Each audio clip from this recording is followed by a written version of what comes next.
many employers would say they want to hire the right person who has those soft skills that now we're calling human skills because they can teach technical skills. But what's interesting too is the way, AI is advancing and all of the technology is advancing. Many of those technical skills can be outsourced, and the human factor is the thing that can't be replaced. And really, for a leader working on continuing to develop those human skills Yeah. is really, really key. Yeah. And I had a question a few weeks ago when I was presenting on this topic, and someone said, well, how does emotional intelligence feed into compassionate leadership or human skills? And it's all part of it, right? Mhm. And the number one factor, I think, is being really self aware. And part of it's being self aware of what are those hard skills that you need to know, but it's Mhm. also being aware of how you manage stress, how you are taking on people's problems. How are you dealing? Are you trying to solve all the problems of your unit? Or are you recognizing that in this moment, there's a lot that you have control of? So sitting in the present and moving forward, right? You're listening to the Brave OT podcast with me, Carlin Nink. This podcast is all about empowering occupational therapists to step up, level up, blaze some trails, and maybe engage in a little conscious rebellion in service of our profession, our clients, our work, our businesses, and living our mission wholeheartedly. We are all about keeping it real, doing hard things, unhustling, being curious, exploring, growing through our challenges, and finding joy, fulfillment, and vitality as we do so. Really, we're OTing ourselves and each other. I hope you love this episode. I'm really excited to share this conversation with you today. I'm talking to the impressive Kathryn Wise. She's not just an OT, she's a powerhouse in healthcare leadership, holding positions at McMaster University and at the University of California at San Francisco. In this conversation, we dive into a lot of cool stuff like compassionate leadership, burnout, human skills, and advocating for OT outside of our profession. So grab your favorite drink, get comfy, and let's get started on this journey with Kathryn. Welcome, Kathryn. I'm really excited that you're here to join me on the Brave OT podcast. Thank you. Thank you for having me, Carlin. It's so good to see you again. We had so much fun recently. You invited me to speak in a course you're teaching at McMaster. Mhm. Um, I feel like I'm going to mess up what the course is and what it's a part of, but I spoke in one of the classes. But tell us a little bit more about that course. So it is an elective course, the Masters of Health Management program at McMaster University. And this course, the program is designed for post-professionals, healthcare professionals who are in leadership positions or want to move into leadership positions. And it was the first time we have run this course, but this course was developed to help just provide a little bit more skill around some of the key leadership issues. And so you're my first module. And we started the semester off around just burnout and being kind leaders to each other, which is sort of not a great way to start off a semester, but just the reality that so many of us are completely burnt out or exhausted, and we don't have really good tangible solutions. So how can we just sort of sit and I know you and I were both a little nervous about that 90-minute discussion and how Mhm. it was going to go, but I think we could have gone on for hours. Um, Love. and I think it was just a great way for us to just sort of start off the semester to say, let's Mhm. just be kind over all of these heavy topics. So Mhm. thank you for that. Yeah, no problem. It was a pleasure because I wasn't sure how it was going to go. All our planning was around sort of, well, we've got a case study. What are the articles? What does the research have to say? And we're a little bit worried about it being a venting session where Right. people share a lot of really heavy experiences and not, but the way it just flowed because of these beautiful people who were in the class and the way they shared what's been helpful, what's been challenging. It seemed almost cathartic for people. Like I didn't expect it to go that way. And it was lovely. Yes, yes. And I think that, it creates this place to be safe with each other. And I think most of all brave, right? I mean, the leadership literature in the last couple of years speaks a lot about more of those skills, those human skills. And I think that we're starting to see people just want to talk about it in a space where, like, yeah, I have been feeling that way, and we could talk about budgets and we could talk about FTEs, but I need to talk about the fact that, like, I don't know how to handle the fact that I don't have anyone to hire. Yeah. And the Yeah. volume of work is still there. And so I was taken back by it in terms of Mhm. just the feedback and the thoughts around it. Mhm. 'Cause you do feel when you're the leader, you're not supposed to share a struggle. You're supposed to hold it strong for everybody else, right? And so to be brave and vulnerable and still maintain being an effective leader is really tricky. It is. It Yeah. is. And a lot of those in that class, and even when I speak to OTs that are in leadership positions, we're really quick to wear our health professional lens and want to solve problems or help people solve problems.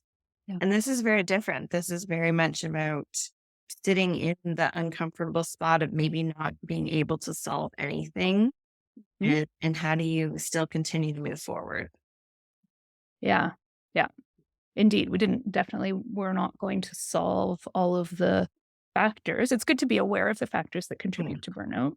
Yes. And maybe we could talk a little bit about those, but being able to know that as a middle management individual, you only have so much, well, really at any level of leadership, right? You only have so much power to impact the factors that contribute to burnout, and so much in that human experience is being able to validate and support people with where they are. And I think what one of the reasons you brought me in for that is because I do a lot with acceptance and commitment therapy. And we actually didn't really talk a lot about ACT No. in that day, but that theme of being able to accept what is, Yes. um, be with difficult experiences, that's very act like. And so we did we did act Yeah. without even talking about act.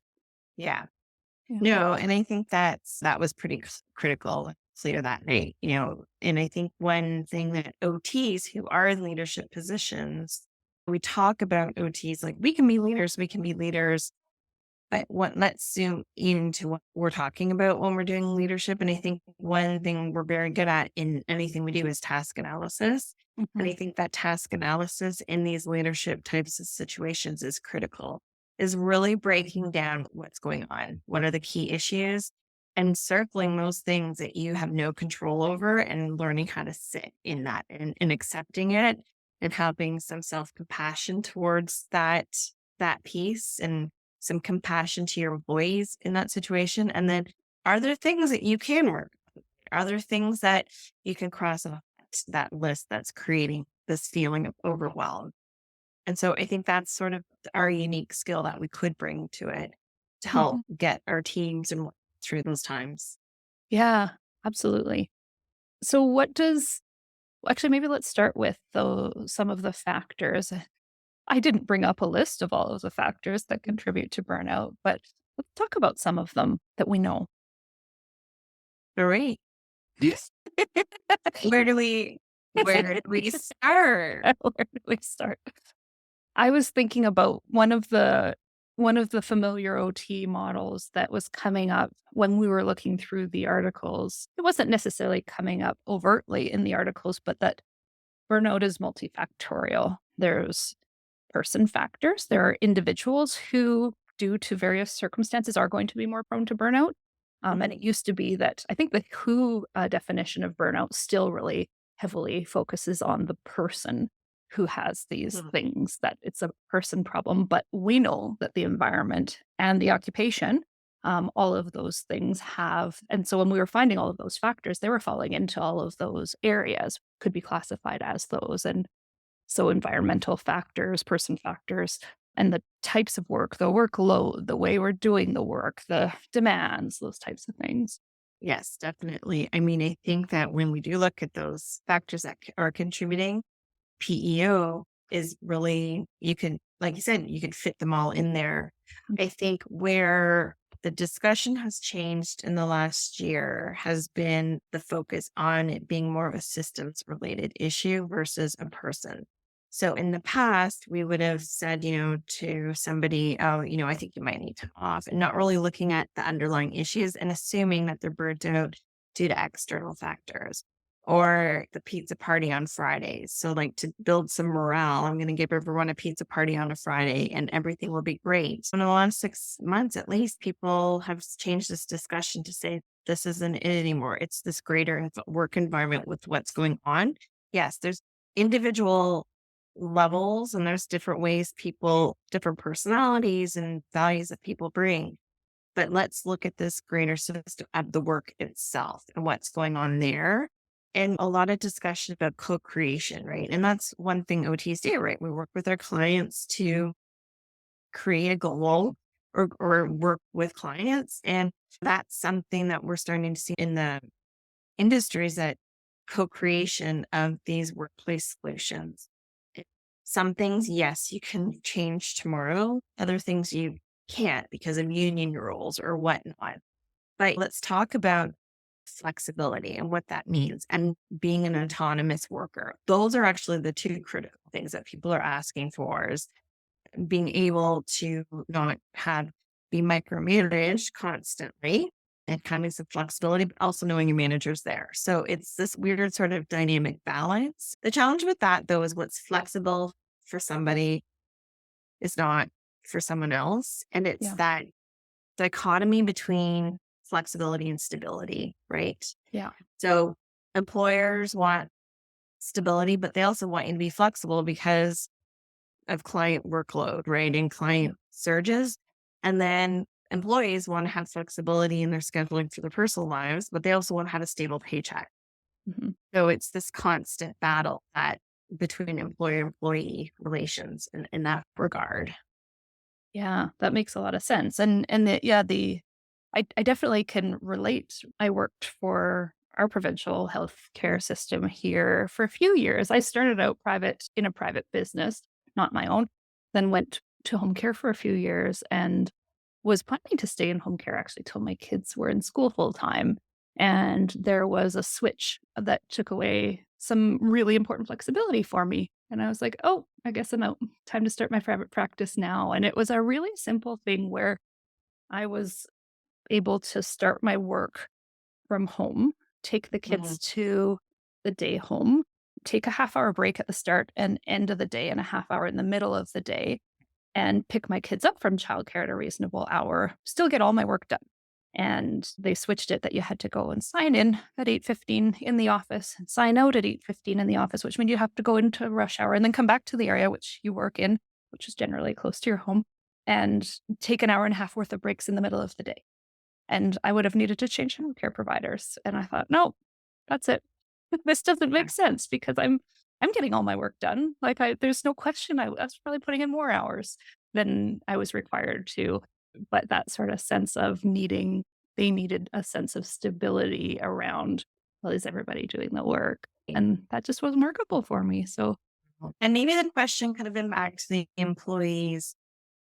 This is what we're seeing or sensing. So can you mhm, help us figure out a solution to ensure that everyone is starting at 8:15, right? And that you're present, right? We want to make sure that you're around, but what could we do and see what kind of solutions we get? And, I'm sure some employees would be like, well, I don't want to be like babysat or mhm, whatnot. But there's also the reality that it's publicly funded dollars trying to make sure that we're being accountable yeah, and fair to absolutely. all, because there are some people that would be there at 8:15. So is it fair to all? And those are sort of the things when teams feel that there is not fairness, Mhm. then that's when there can be lead to some animosity and burnout. And Um, that's actually what happened on the team, that people started more so working to rule than, being flexible as they had been. That was years ago, but co-creation, right? Being able to work with the worker group and understand how to solve the problem, right. would have And that's a tough conversation because yeah, it's not, how to work with that worker group doesn't mean if you ask for feedback, you have to be prepared to how to handle feedback. And yeah, I see this all the time. And I was just speaking to a group last week and we spent like 15 minutes on this. And it was that when you ask your employees for feedback and you can't necessarily implement it, or they is perceived that they're telling you what to do, you need to be able to manage what they tell you and saying like, that's a great idea, but these are some of the reasons why we might not be able to do that or do this. And how do you manage that people don't get disheartened or whatnot? Yeah. The other piece too that, we know leads to burnout an organization is that piece around community and Mhm. belonging and trust. As much as we just said it's about fairness, freedom, showing at 8:15 or whatever, it's also about if you hear from your employer, oh, you have to show up at 8:15, then there's that feeling that they don't trust me. Mhm. And that leads to burnout. So in terms of co-creating these solutions, it's really coming from a place of solving together and mutual respect and trust for each other. And it's being done to be punitive. It's being done to adhere to the rules of what needs to happen. The workers know the solution. They have the best ideas to deal with these issues. Yeah. Yeah, that makes a lot of sense. We also found in doing our burnout research that self compassion was a real key factor in predicting burnout. Like, if people weren't having that self compassion skill or practicing self compassion, but also a really great way to begin to address it. I know you talk about compassionate leadership. So, how does this all fit together? Well, it's that pull between compassion and empathy, right? And what is the difference, right? And so like empathy, as we know, is the recognizing that there is a challenge, but and then compassion is really taking it that step further and helping people not solve their problems, but recognize how can we co-create a solution together. Mhm. Because I recognize that, you're going through a tough time or whatever. And I think when we talk about it from a burnout side of things, it's being a compassionate leader, but also knowing how to recognize when you're crossing the line to being an OT, right? Because we want to Mhm. treat the situation. We want to, an employee comes in and says, I'm having some daycare challenges, and we're like trying to help them solve those problems. We need to make sure that we know how to stop at being that OT. Mhm. Let our employees know, like, I recognize this is a tough time. Have you considered A, B, and C? Or what if we shifted some of the work around this way during this period? That's compassionate leadership. But also recognizing that there are going to be times when you don't necessarily know what to do or have the capacity to do anything. And it's sitting in recognizing those feelings and knowing when you yourself need to take a pause in situations.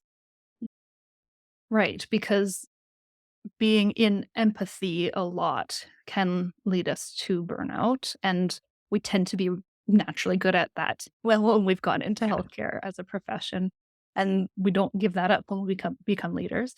No, Um, but being able to know that difference and know where you can be most impactful. And yeah. when we're all in on empathy, we're often not the most effective. And we can't, the humans are made to take on that much stress. Yeah. It's good to be empathetic. At least the other side of it is if you have some compassion in those situations, there's a little bit more of an action plan around it, is what Yeah. I like to think. What do you think?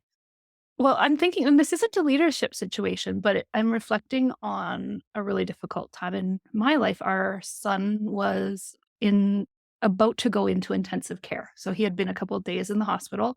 They didn't know what was wrong with him, and things were escalating. And it was at a teaching hospital, and the pediatrician and all of the residents came in to the room. It was quite overwhelming. And the pediatrician was crying, saying that we need to go to ICU, and she was deep in empathy, and that was terrifying for Mm, us. I remember feeling appreciation for the compassion, but I think I needed from her as the leader in the situation to demonstrate leadership more than empathy, I think, in that moment, like, compassionate leadership. Like, I appreciated the compassion, but it was a bit overwhelming that I saw that much emotion. yes. Yeah. And it's about how you can be a caring individual in that Yeah. situation. It must have been really scary. Yep. And I agree. You want to know that the person cares, because the opposite of that is someone that is stone faced and saying this is what I Totally. do, right? Yeah. And that would be more those dictator leadership styles, or Yes. authoritarian type of Yeah. leadership styles. And so the work of Hugard and Carter have really started to look at what are these compassionate leadership styles. Mm. And they talk a lot about in the framework of caring. And so there's four real areas in terms of how we look at compassionate leadership, and the way that they've sort of framed it off in four areas. So there's like a caring presence, right? Is sort of be here now, like as a leader, I feel with you, and helping have a discussion with somebody about a situation, and in this situation, just saying like, I hear you. This could potentially be the next route for your son. Or, if someone's upset with you, just saying, I hear you. I hear there's a problem. The other piece too, they talk about sharing courage. Yeah. And that's where courage over comfort, where as a leader, you're really wanting to support and develop others. You might want to go to that uncomfortable spot. So you're providing some compassion in terms of the situation, but you're also maybe challenging someone on a solution. That's a Mm. tough conversation. So Mhm. could be like, maybe, you need to take some time off, or maybe we need to do something different in the situation. And then there's the one where it's really, this one's a hard one, is caring candor, right? Where you can listen, you can be open to compassion in a person's situation, but you're really kind and direct, right? And that's probably, in that situation, would have probably been the best, where it's like, Mhm. I'm here, but this is what we're doing, and that we're doing it now, right? Yeah. Yeah. And then the fourth area where they've divided it into sort of the four frameworks is caring transparency. So treating people as adults, treat people with humility, and then also encouraging your teams to have dissent, right? So that there is some discussion, there could be some disagreement, but having open dialogue around it, so that we hear this often. If people are saying, why did that person get promoted and not me? Yeah. It's having this open dialogue and transparency to say, I feel you. I know that's really, really frustrating, but this is the reasons why, and letting people maybe disagree and have a bit of a back Mhm. and forth dialogue. Yep. That's really neat. Can you say what the source of that is again? It's and that fantastic book. I'll lean over to grab it. Mhm. It is called Compassionate Leadership, and Okay. it's by Hugard and Carter, Okay. and um, how to do hard things in a human way. And it's Okay. really just a discussion on being that compassionate leader, having these tough conversations, but that there are sort of like four main buckets in terms of how we can be a caring leader, Okay. and still protect ourselves in that moment. And, Yeah. there's four real main areas of it. Okay. That makes sense. I'll put a link to the book Yeah. in the show notes. So what are you doing these days? I know you have a few different hats. How Mhm. are you supporting other leaders? What are your roles? Great. Well, the one area, my main role is as an assistant clinical professor at a university in the US. And also, I am an adjunct at McMaster University in their Master's in Health Management program. When I'm not doing all that, my real passion is also to help support future or current leaders. And it's coming in the way of doing either keynotes or doing workshops with groups of leaders, and lunch and learns, and on various topics, and just sort of being that outside leadership development person that employees can engage with without it being like the HR department or whatnot. And lately, a lot of my focus has been on OTs, recognizing that we talk a lot about leadership from a very zoomed out perspective, which is fantastic. We all need to Yep. talk about what leadership is, and we have to be a leader. But what I have found in the last few years is that we're missing some of the conversations in terms of like, okay, but what do I do? Mm. Know the what we do, we know why we do it, but Mhm. how do you do it? Mm. Right. And I think it's just this dialogue of like, how do I have this tough conversation? How do I deal with not having enough staff? And I don't have the answers, No, but more I can pull in what my experience of working with every single health professional known around the world and the literature and put it together and provide some guidance for people to find their solutions. And also just to have a dialogue. And what's really exciting is in the coming months, we will be recruiting for a study. Dr. Andrea Duncan and myself, Dr. Andrea Duncan from the University of Toronto, we will be researching and investigating the leadership competencies of OTs who have just recently transitioned to a leadership position and looking at it from a community of practice. So meeting with these OTs and sort of understanding not only the experiences, but what are some of the skills that they feel that they needed to help with that transition. And so, we always assume that people need to know budgeting and accounting and strategy, and you do. You Mhm. do need to know some of that. But if there's anything that the pandemic has taught us in the last couple of years is more of those human skills. And I say human skills because I heard Adam Grant and Simon Sinek talk about soft skills, and then they changed it to human skills. And I think that's a better description. Mhm. Soft really dismisses it, the importance of it. And what we're Yep. talking about and what we've talked about for the last half hour is human skills and Yeah. leadership, right? And sort of Yeah. like, how do you have these tough conversations? How do you be compassionate and how do you be empathetic without it taking over your life and burning you out as a leader? And you know what? Many employers would say they want to hire the right person who has those soft skills that now we're calling human skills because they can teach technical skills. But what's interesting too is the way AI is advancing and all of the technology is advancing. Many of those technical skills can be outsourced, and the human factor is the thing that can't be replaced. And Yeah. really, for a leader working on continuing to develop those human skills, Yeah. it's really, really key. Yeah. And I had a question a few weeks ago when I was presenting on this topic, and someone said, well, how does emotional intelligence Mhm. feed into compassionate leadership or human skills? And it's all part of it, right? Mhm. And the number one factor, I think, is being really self aware. And part of it's being self aware of what are those hard skills that you need to know, but it's Mhm. also being aware of how you manage stress, how you are taking on people's problems. How are you dealing? Are you trying to solve all the problems of your unit? Or are you recognizing that in this moment, there's a lot that you have control of? So sitting in the present and moving forward, right? And we heard that, or, to go back to that night that you helped or Mhm. you were part of the McMaster group, so many said that I don't have enough staff, the workload's going up. Mhm. We don't even have nurses to hire. Mhm. So how do I deal with that? Right? It's not the pizza or bagel Friday solution. No. And I think what was the most inspiring moment in that question was that we just all paused and we said, we all don't have a solution. Mhm. And I think just recognizing that it was key. Like Yeah. we don't, no one has the solution, and shame on leadership who feels that people at a management level can come up with that solution when it's a bigger system issue.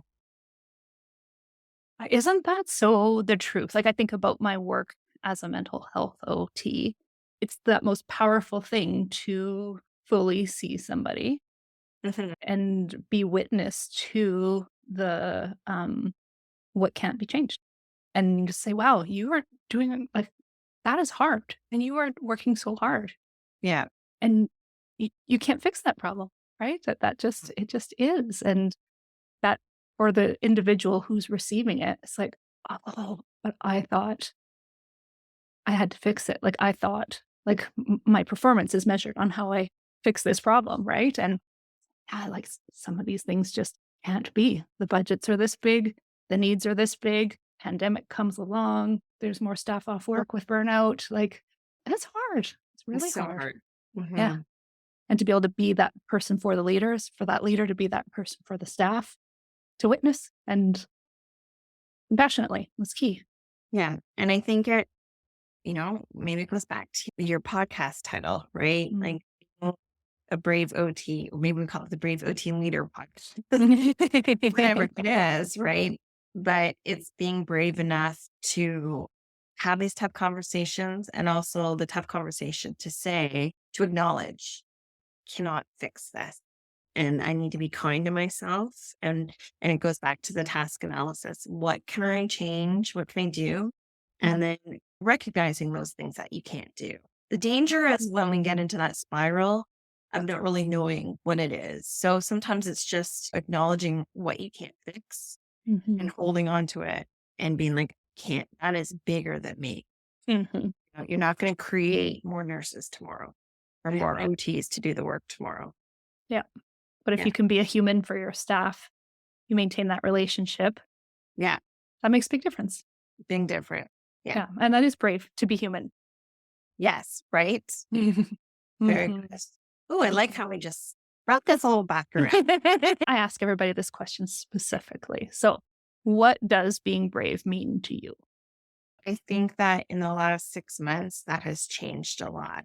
Mm. And I think being brave is about having conversations that are very uncomfortable, but creating a safe space for it and not shying away from those tough conversations, whether it be with my students or employers or with other people, but being comfortable to have these conversations. And that's where I feel in the last 6 months, that's what brave has meant to me. But I've had to figure out, what does safe space mean for me? How do I have these conversations? And what is my comfort around them? And how do I work through some of my fears? And you can have uncomfortable conversations, or you can have paralyzing conversations. And uncomfortable is good. That means you're doing work. If you're paralyzed and you have extreme anxiety over these tough conversations, then you need to sit in creating that space there before you can have those conversations. And I think that's where I was. I was paralyzed before, but now I'm in the space where I'm like, okay, this is uncomfortable, and I can sit with this uncomfortable. Right. And recognize that uncomfortable is part of the process. Yes. The right size of uncomfortable. Yeah. Yeah. Yeah. What's something brave you've done recently? Ooh. I would say really putting myself out there to tell others that this is the work I'm doing. I think, I started in pediatrics for a while, and then I'm very much to innovation. And then when I look at it, I've worked with healthcare leaders now for almost 15 years. And it's really recognized that that's a passion of mine, and that I really just want to engage in dialogue with others. And everyone has different style and approach, but my approach is authentic and really just trying to have us have these conversations, change these conversations. And this has been my tagline last week, is why not OT? Right. I think OTs are very good at saying, look how great we are. We can do this work. We can be leaders. Let's be leaders, and you can be a leader. But we talk a lot about ourselves. But what if we slipped it and we say to our outside group, well, why not us? Why not? And let someone else explain why not OT. Why are we always in this position of showing what we can do? Right. So it happened at a conference last week, and I just thought, well, why not OT? Because we're constantly just telling each other our value, and that's the danger. Totally. Yes, you and I've had that. Yeah. And so a lot of my work, even though this is an OT podcast, has been brave to step out.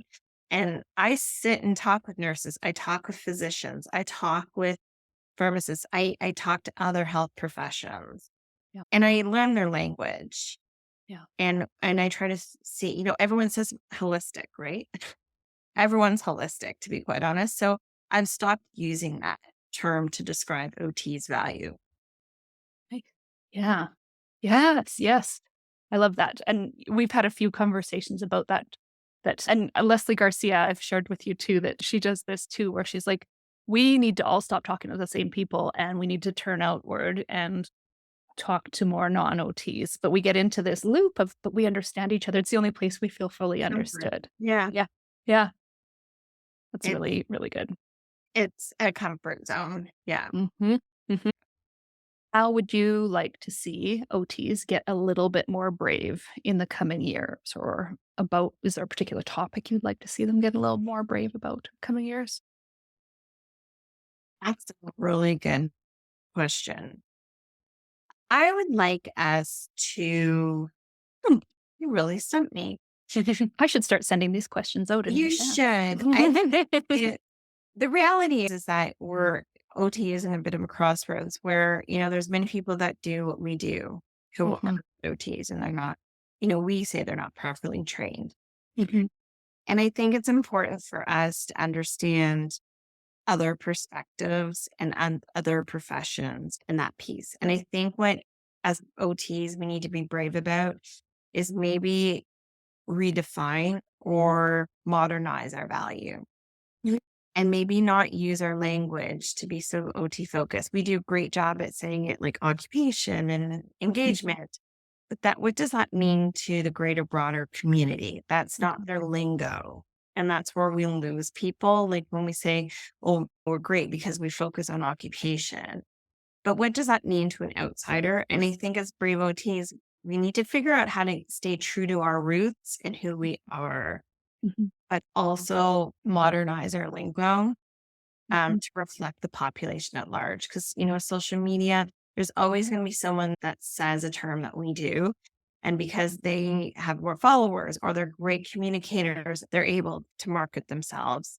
And kudos to them. But I think as OTs, we need to have some brave discussions as a profession Mhm. on how we describe our value and make sure that it's consumer client focused and not necessarily OT focused.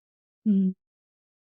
Do you have a way that you describe OT to others that feels solid for you? Like, What do I say about OT? I say to everyone is, um, well, it's really funny. I had a presentation last week to a group of non OTs, and I ended the presentation and said, these are my restoring occupations. And I had a picture about everything I like to do.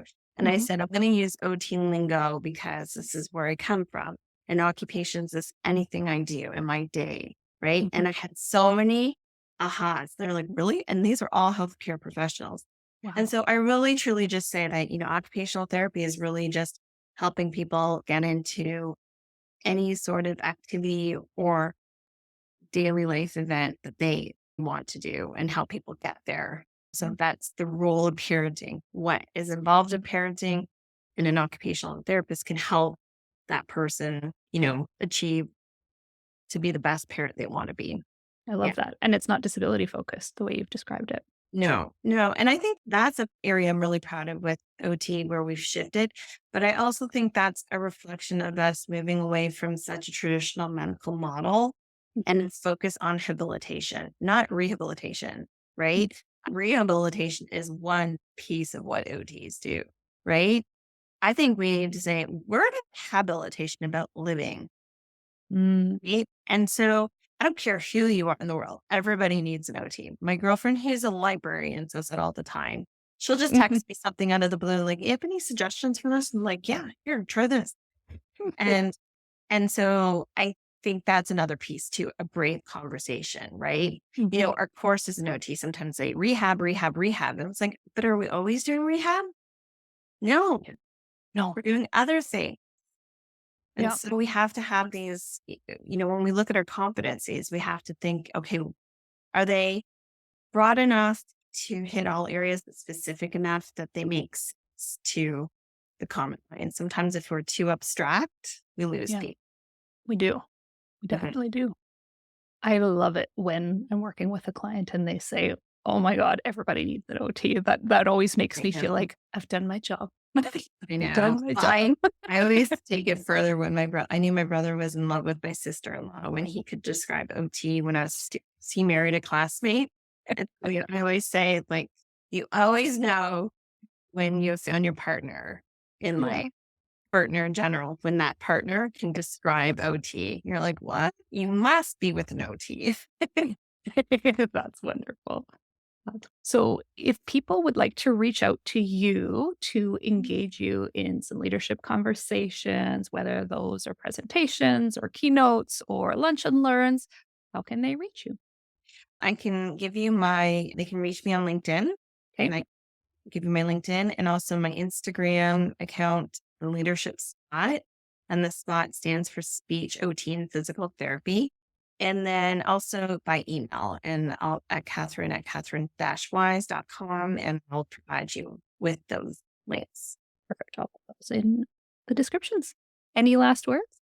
Thank you for this conversation. It's important work you're doing, and I'm so happy and proud of you and all that you're doing, and happy to be part of this community. Yeah. Oh, I so appreciate you've been pushing me to be a little bit more brave too and saying, Carlin, there's a role for you in these other circles, in academia, in non OT circles, in, different ways. And I have to say, as I leaned into embracing coaching, because basically I can't do what I do as an OT on a global scale because I'm registered here, right? And so leaning into finding the lines between what's OT and coaching because it's very blurry, especially when Right. you start talking about habilitation.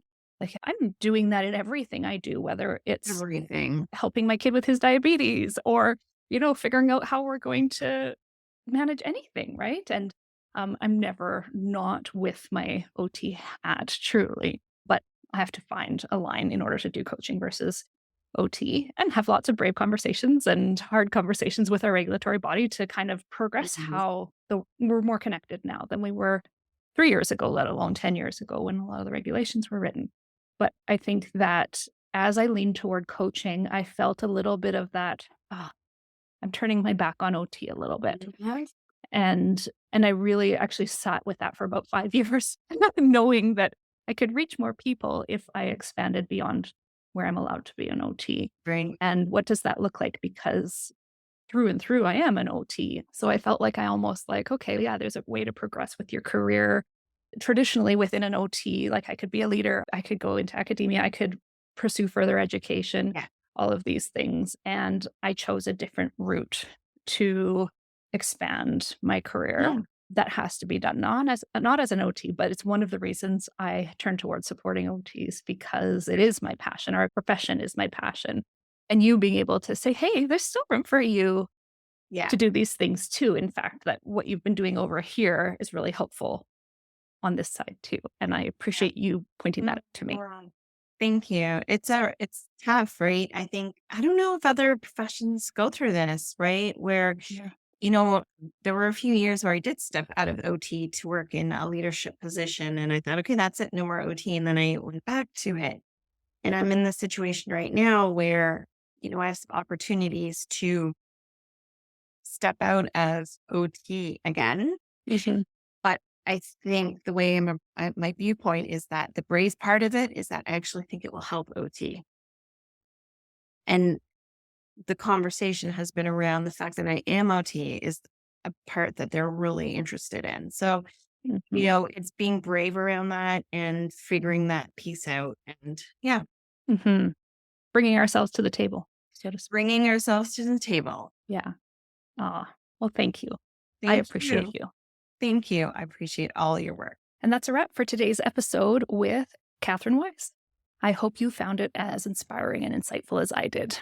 If you loved the conversation, don't forget to subscribe to the Brave OT podcast and share this episode with your friends. Your support means the world to us and helps us keep bringing great content your way.